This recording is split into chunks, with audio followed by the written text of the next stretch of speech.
All right, folks, I think we're going to jump in. Let me first of all introduce myself. My name is Isaac Zablocki. I'm director of the Carole Zabar Center for Film at the Marlene Meyerson JCC Manhattan.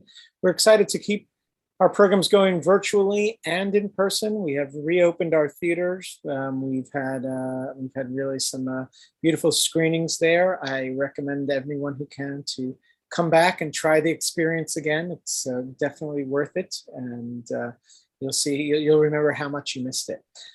Our March films are actually available online. On March 1st, we're screening the film Audible. This is a Netflix short film that is nominated for an Academy Award this year, about a deaf football player, high school football player.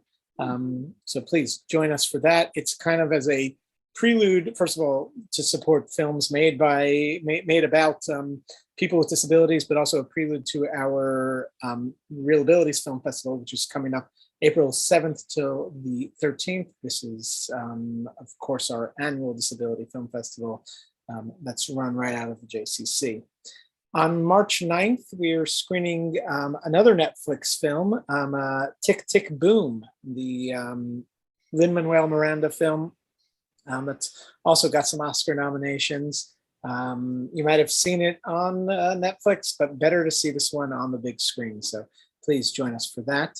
Later on in the month, on March 11th, we're going to be doing virtually and in person screenings of a brand new film called The Red Star. The Red Star is an Argentinian film. I'm going to call it a fake documentary, or maybe it's real, about a woman, an undercover woman who was kind of a spy and helped locate Eichmann in Argentina. A fascinating film, and I'm really excited to be a part of the presentation. It's going to have a full release. We're also going to be part of a release of a film about a Holocaust survivor who's over 100 years old, lives in South Africa, and a film was just made about her called I Am Here, and it's a beautiful film that really resonates even till today. So that's coming up March 20th and 22nd. We'll be screening that one.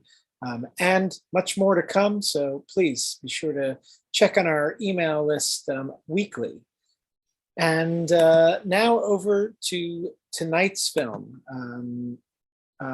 Einstein, Always a Revolutionary is a film that we've been trying to screen, I think, since the beginning of the pandemic, finding the right time for it, seeing what works. And I had an opening, and luckily both the filmmaker and the distributor were persistent. And I loved the film when I saw it, and I just, you sometimes have to wait for the right slot. And we have here the director and the producer of the film, Julia Newman. Julia, thank you so much for being here with us.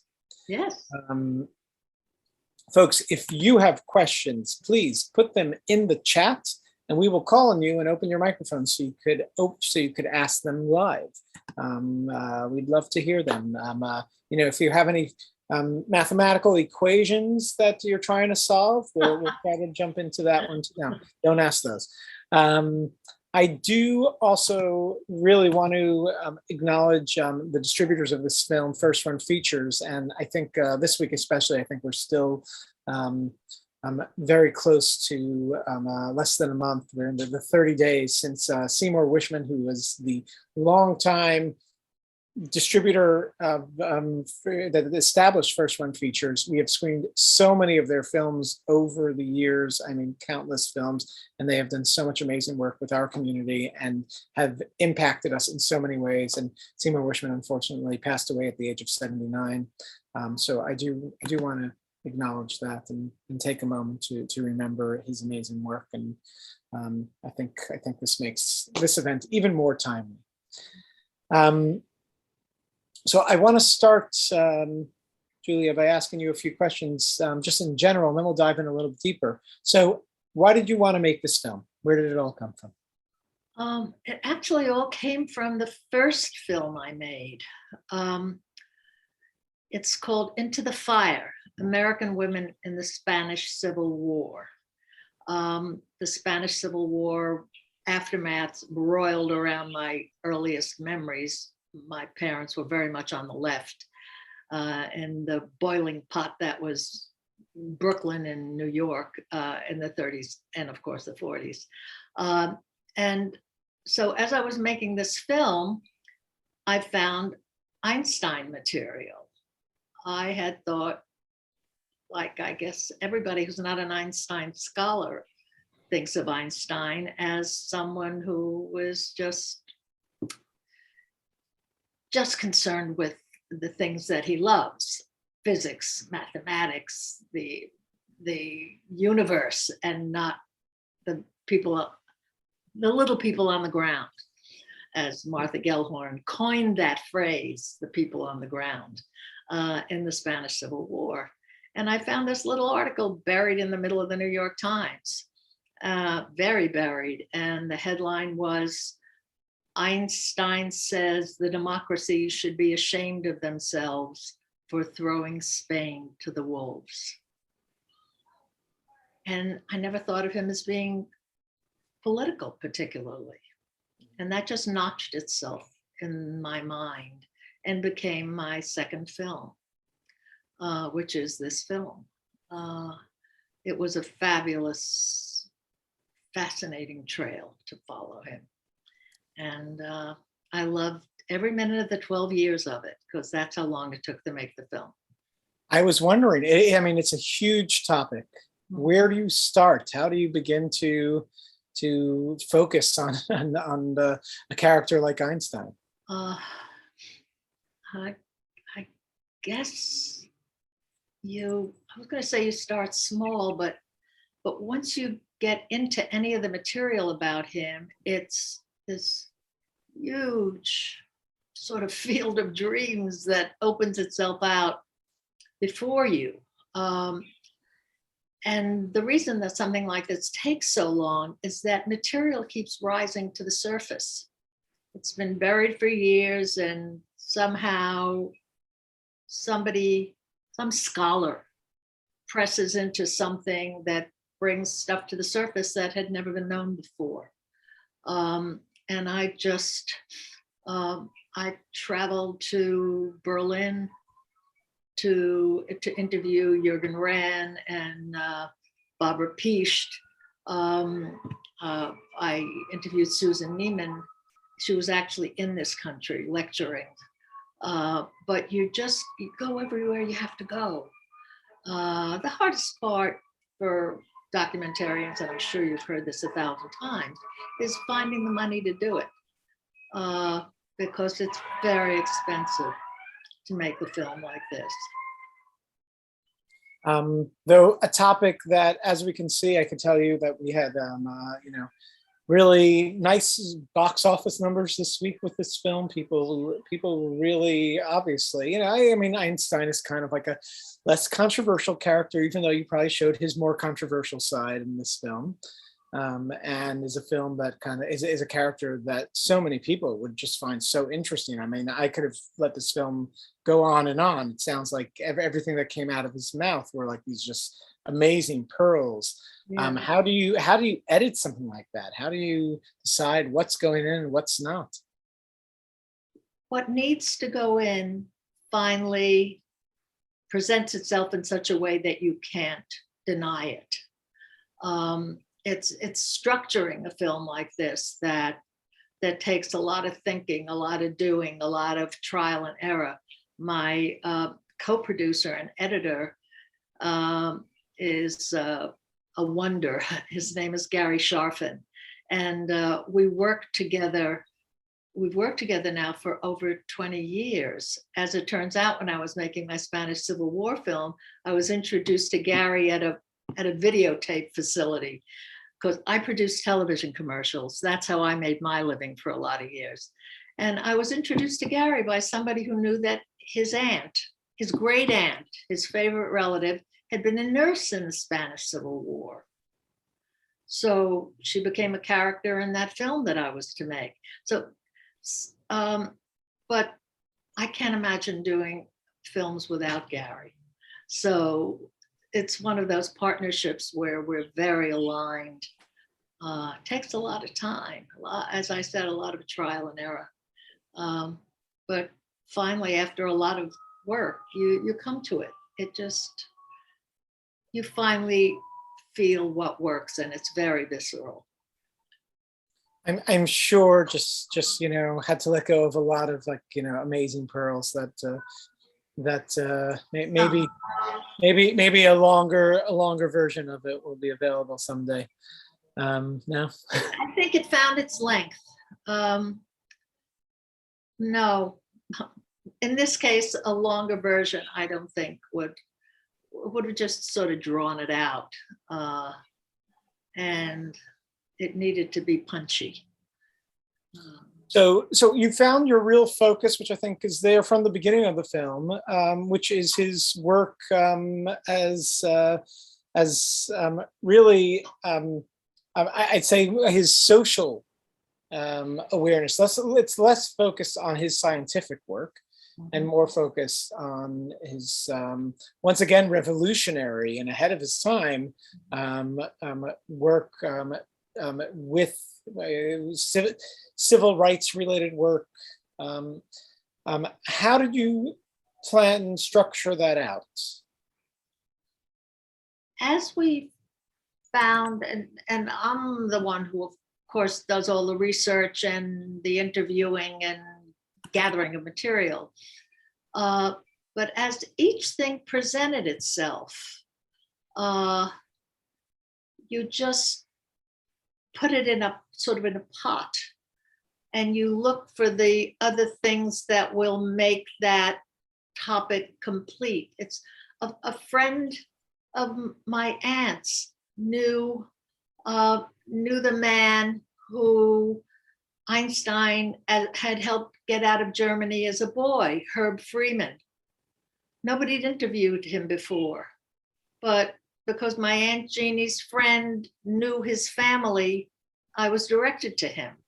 And we had this wonderful shooting day, and he had visual material, and he had tales to tell that nobody else had.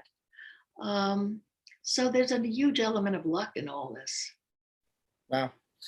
Although with Einstein, it might never be luck. It might be. Okay. So we talked about this before, but I just want everybody in the audience to hear this. So every quote, every time you're hearing Einstein speak, that is a direct quote that you found of him. Yeah, it is. And the voice of Einstein is Daniel Alexander, who's English, who I also found my way to by accident, who's English, but he must have been an army brat because he was raised in Germany. And so he does a lot of voiceovering in England for German films. And I think he's got a number of languages, but he sure nailed Einstein's speech pattern. Sounded right to me. Yeah. So you've 12 years working on this and took in a lot. What did you learn from this process that you really didn't know at the beginning of it? I didn't know anything. I just thought that Einstein was this sort of just like a sprite, a fairy, a little person who was easy to caricature, because he couldn't possibly be interested in anything as mundane as the human condition. And as I discovered how deeply connected he was to it, I was just awed by him, by his not only by his mind, but by his heart. He was really a mensch among mensches. I mean, he was a good guy. And how do you explain it? How do you explain how, I mean, listen, he might have had a great brain for physics and other things and science, but how do you explain his understanding, his emotional understanding? Where does that come from? It's, God knows it wasn't infallible. He was very much a man of his time. Zev Rosencrantz, it's not in the film, but but Zev, heaven knows Einstein very, very well.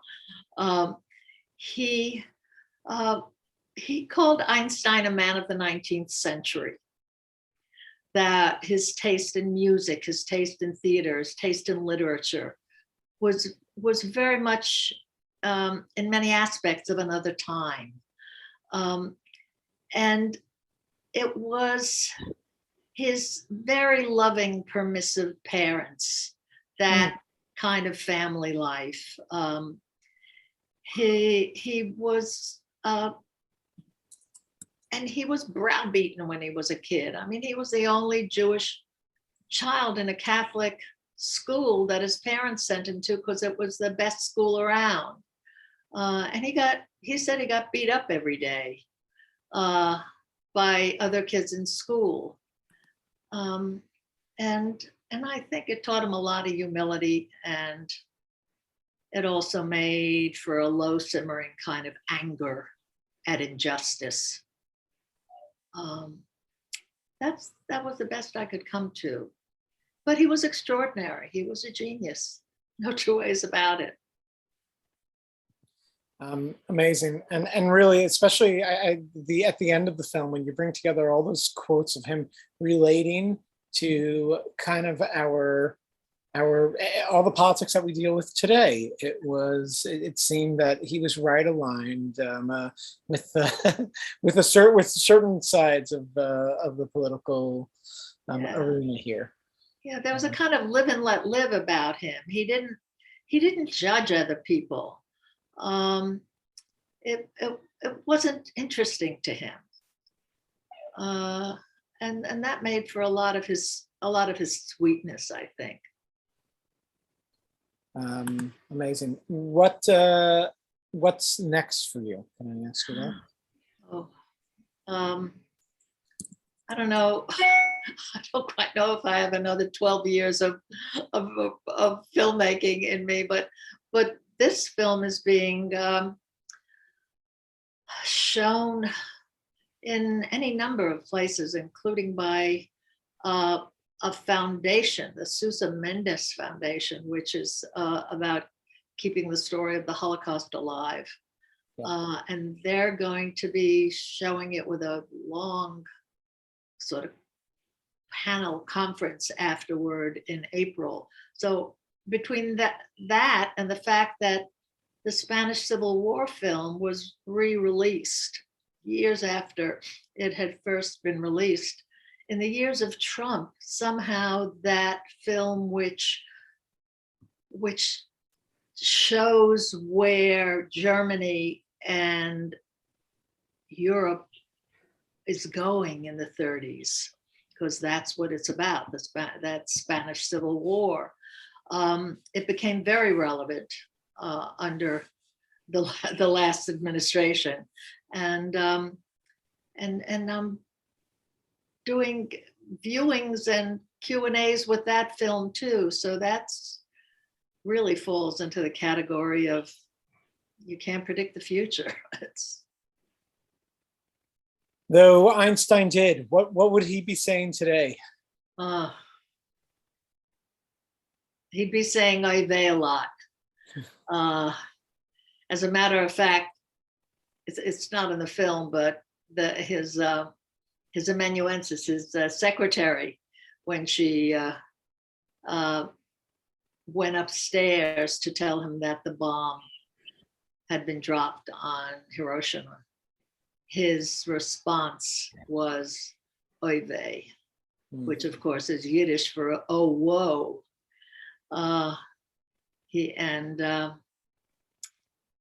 Yeah, so you never know what tomorrow will bring, and we're in a bad time now. Yeah. I think there's a related question from the audience, and I want to bring Lindsay Kamen online so she can ask this question live. Lindsay, do you want to ask your question? Hello. So just for some background, I'm married to a theoretical physicist who's in the National Academy of Science. And I've spent time around like some of the most famous physicists in the world. And I've been torturing all of them, so much so that I'm like almost banned from these gatherings, because For decades, I've been trying to get them to help James Hansen to get more attention paid to climate change. And I was always told, oh, we don't want to politicize the science. We don't want to politicize the science.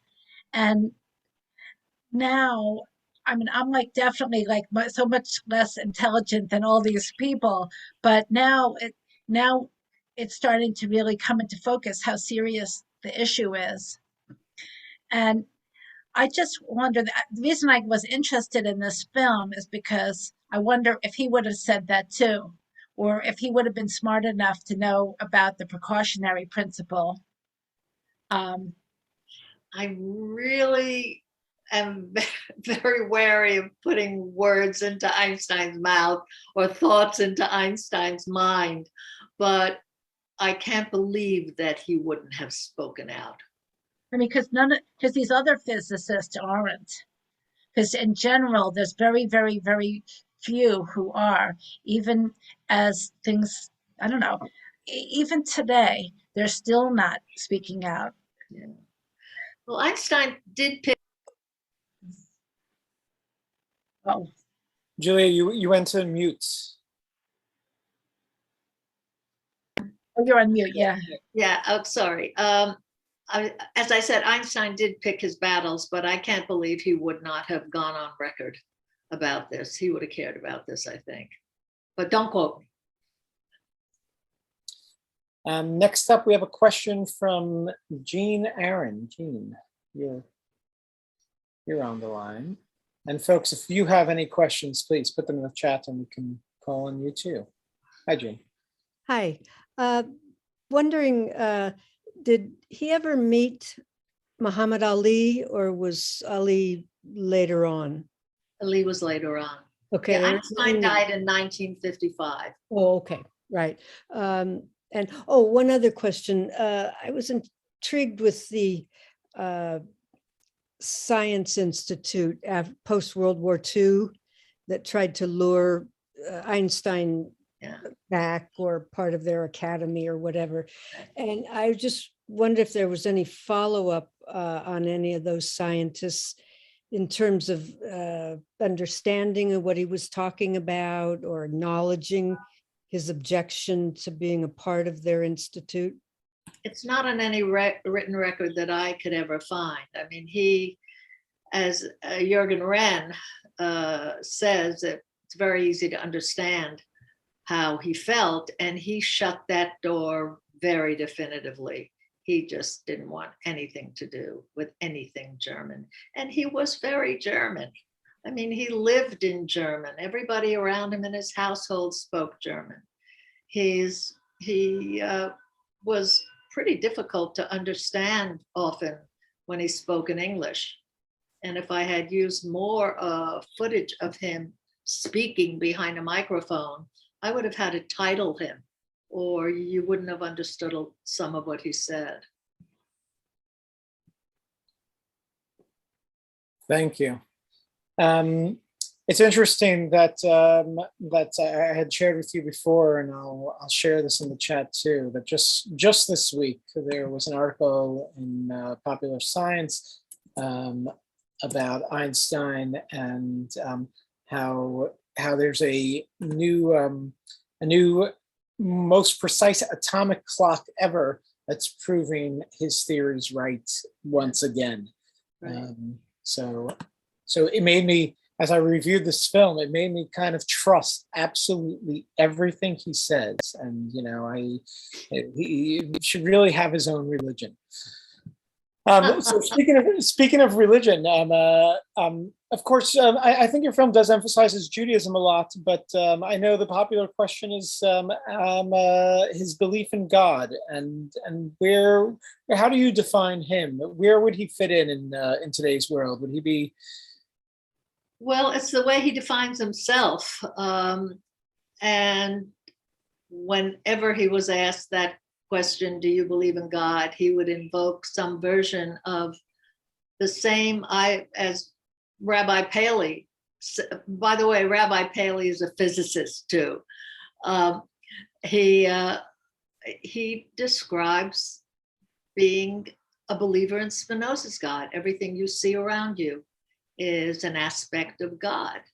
And when I asked Susan Neiman, who is quite brilliant and the head of the Einstein Forum in Potsdam and has lived in Germany since a Fulbright scholarship came to her in the 80s, 70s or 80s. She's Jewish from Atlanta via Harvard and Yale to Berlin. And when I asked her to talk a little bit about Spinoza on camera, she said, "Oh no, that's sorry, I'm a Kantian." She said, "Spinoza's too complicated." So there you have it. Wow. It's tough philosophical stuff. For sure. Do you think some say this about Einstein, that most importantly, he was, and you see this in his quotes, he was good at branding. He was good at making things kind of, finding the funny way of saying things, or just finding kind of a nice way to make it all marketable.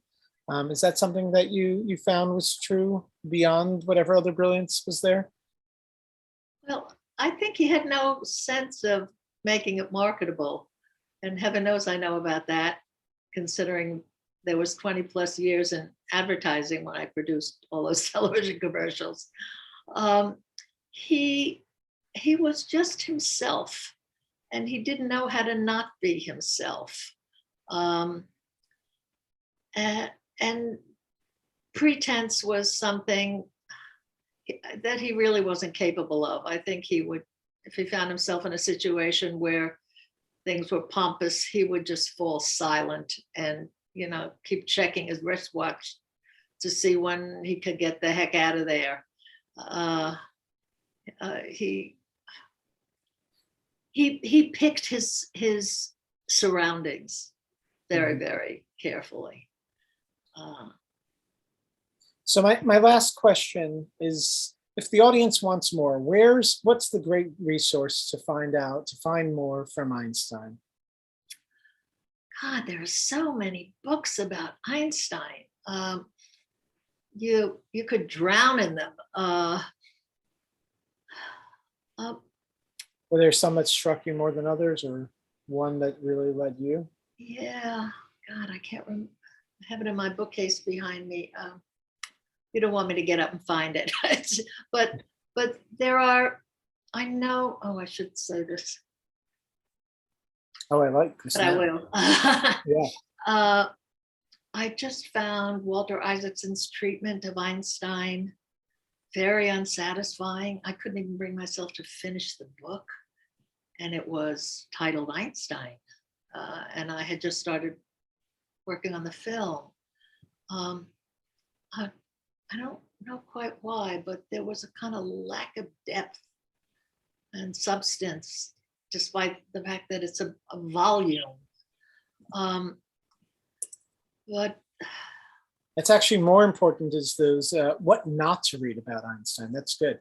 Well, there's a lot of glib stuff. You can find funny little books about Einstein on Long Island, because every year he would go out to Peconic. They'd go for the summer, and he'd sail around in any place where he could put his little sailboat, which he called Tumbler, and he would go float. He couldn't swim. He wouldn't wear a life vest, and he would just go out into the vast bay and just dream, and finally make his way back to land. And it made his family very nervous, but he didn't care. That was a great pleasure for him. Being alone, he was alone inside his head a lot of the time. So you can find little books about Einstein and his sailboat, and Einstein and the people that he talked to when he went to the grocery store on Long Island. Everybody's written a book about their family's interaction with Einstein. Well, what struck me most, of course, is how he thought outside the box and didn't think like everyone else, and didn't think that he had to behave like everyone else. And I think your film applauds people who think outside the box, and that's a wonderful thing to spread out there and make sure that people learn more about, and try to raise people who will also think outside the box. Yeah. Well, he thought, and he said that received wisdom was always suspect to him, that's not the way you could create, which is why he had teachers when he was a boy who really loathed him. He sat in the back of the room with his head on his hand and an unpleasant smirk on his face, because he thought, this is nonsense and I'm wasting my time here. But he was 12 or 13 or 14, so he had to go where he had to go. Yeah. Julia, thank you so much for bringing this film to us. Thank you so much for sharing your thoughts tonight and being part of this. Folks, please join us for more upcoming screenings. Yes. Stay safe, and we look forward to seeing you in person soon. Thank you very much. Have a good night, everyone. Bye-bye. Thank you so much.